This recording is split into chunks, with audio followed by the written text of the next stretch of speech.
Local Edition. I'm Brad Pomerantz. We are coming to you from the nation's capital, and we are joined by Grace Napolitano. She is a member of the United States Congress. Good to be with you. It's all the my way pleasure. From Los Angeles. Thank you. you.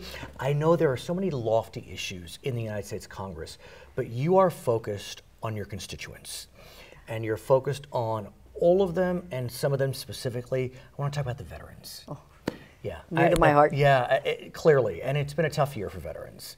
We know the Veterans Administration had some issues, but you're big time. But you're there, you're here to let veterans know that there are resources for them. Oh, most definitely, and we work a lot with vet hunters who go after the homeless veterans, and they immediately get them some help at the VA. There's many groups that are beginning to go out and enlist not only female homeless veterans who have children, which is a shame, a crying shame in this day and age. But a lot of our veterans need mental health services, which leads to the other area of providing enough personnel at the VA that can understand what these men and women have gone through. Because there's still 22 suicides a day, which is intolerable. So in your mind, I know that Democrats and Republicans came together on this question of reforming the VA. It takes time, but do you feel as if we are on the other side of the VA crisis? I think we're in the middle of it still. Okay, well stated. Okay. We're still in the middle of it. I think there's still a lot of answered questions, a lot of leftover administrators that need to understand veterans have priority in our country. We also know that while we're on the other side of the recession, I think, there are still people who are facing either joblessness or underemployment.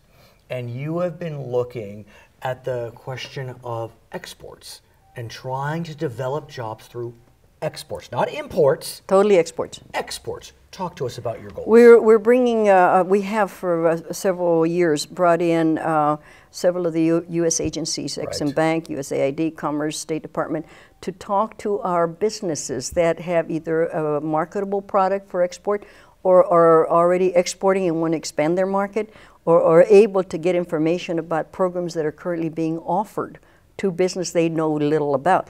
Because they're business people, they're too busy handling everyday business. Of course. So we try to bring them together with these agencies to have them understand what's available to them and helping them take advantage by being there. It's free, we cannot charge, as you all know.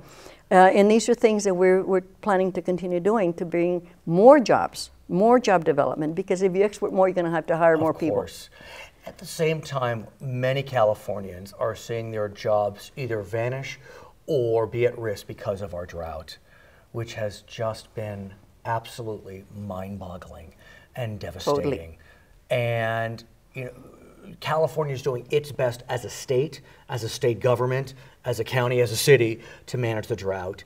It's been hard to get movement out of Washington. Is that a fair way to say it? Well, it depends on how you look at it, because there's the issue of North versus South. Oh, yes, there is. There's the farming issue, and then there's the Southern California a contingency that is for the last 3 decades has been saving enough water that we're still using the same amount of water we had 3 decades ago. It is interesting that you say that, because if you look at the facts, you would think SoCal would be suffering. We have no water, whereas Northern California has the water. But in this drought, like you said, Los Angeles has been very efficient and has plenty of, not plenty, but has a good amount of storage, whereas Northern California has really been struggling. The agencies, especially Metropolitan Water, had been looking forward-looking enough to be able to do recycling, desalination, education, and storage below ground and above ground. And this is something that Northern California was banking on the watershed from the mountains, the snow melt, but it's been melting so fast that there is no safety. And so let's talk about storage, because what's interesting is, 20, 30, 40 years ago, no Democrat would even say that word. I mean, it was a dirty word. Now there is a sense that storage can be part of the solution. And I'm talking about surface storage, above ground storage. You're talking to the wrong person on that. I'm talking to the wrong Democrat. Well, but it is, worthy of discussion. It is. Or groundwater storage. Well, Either way. you can do both. But you need to set in motion something for futuristic usage, which is 20, 30 years down the road, which would be above ground. Because you have evaporation rates, and given the heat, you're going to have more evaporation. But if you look at storage underground or in the settling ponds to be able to refurbish your aquifers, Talk Title 16, recycle water, that's my baby, is being able to understand that we have recycled Mother Nature's water. Mother Nature has filtered it through the watershed, through the mountains. We have technology through the membranes that'll do it in no time, and this can be melted with potable water. Right. Used to call it toilet to tap, it's now showers to flowers. Well, simply because it is drinkable. Let's talk about that, because it's easy to, it's the ooh factor with toilet to tap. But look, this is the 21st century. I mean, we can purify. What about the astronauts? What about the astronauts? Right, we can purify anything at this stage. I mean, I don't want to, be practically silly here, everything. But you know what I'm getting at. And so, do we really need to look at a more efficient use of gray water, of toilet to tap, shower to flower, whatever you want to call it? I invite people to go to the sanitation district and look what they've done for decades. And as they've taken tertiary, they treat water 3 times and even 4th times. And they refurbished that aquifer with that semi-clean water and meld it. And it is used for anything else. Now, tertiary treated water can be used for commercial industrial purposes. And so why are we not using more funding to be able to help agencies that are doing it expand their use so there's less use in golf courses, in schools, and industrial and commercial purposes? And let's talk about golf courses, schools, large sites. Maybe I'm being Pollyanna, but it does feel as if golf courses, they're trying. They're trying to pull back. Schools. And they're adding Title 16 pipeline funding. Right, they're trying. The question, though, is, like you said, we can look at storage. That's 20 years down the line. Above ground. Above ground. But even trying to build more storage below ground by cleaning up, aquifers or cleaning up groundwater sites that are... But my question for you is, what do we do today? Today is you can begin adding to what already in the portfolio of Title 16 and education of the people how to use water. What about the companies that are making dishwashers and washing machines that are more efficient? What about telling people, go to this nursery and find this type of drought-tolerant plant that is going to cut your usage?